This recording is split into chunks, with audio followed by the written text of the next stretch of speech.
أبا عبد الله إني ولي لمن والاكم ولي لنائب الإمام عليه السلام। 3 দশকেরও বেশি সময় ধরে ইরানের সর্বোচ্চ নেতা হিসেবে দায়িত্ব পালনের পর শনিবার আয়াতুল্লাহ আলী খামেনি যুক্তরাষ্ট্র এবং ইসরায়েলের হামলায় নিহত হয়েছেন। বিশ্বের অন্য অনেক দেশের তুলনায় ইরানের শাসন পদ্ধতি বেশ আলাদা। সেখানে নির্বাচনের মাধ্যমে প্রেসিডেন্ট বা সংসদ সদস্য নির্বাচিত হলেও দেশের মূল ক্ষমতা থাকে সর্বোচ্চ ধর্মীয় নেতার হাতে। وللمرجعية ولدولة الإسلام وللمقاومة ولسيد المقاومة وللشهداء والجرحى। সাম্প্রতিক বছরগুলোতে ইরান ও ইসরায়েলের সংঘাতের সময় আশঙ্কা ছড়িয়ে পড়েছিল যে আয়াতুল্লাহ আলী খামেনি হত্যার চেষ্টা করা হতে পারে।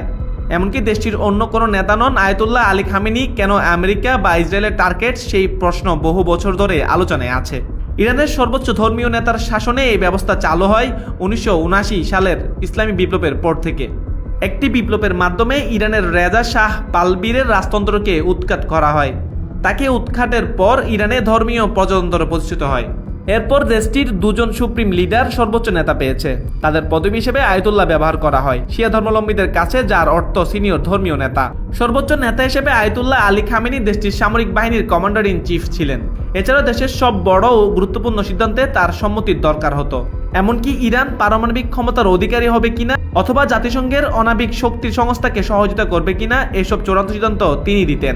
ولكل شعب مجاهد يدافع عن دين الله ودين رسول الله يا أبا عبد الله। Desk report, news today.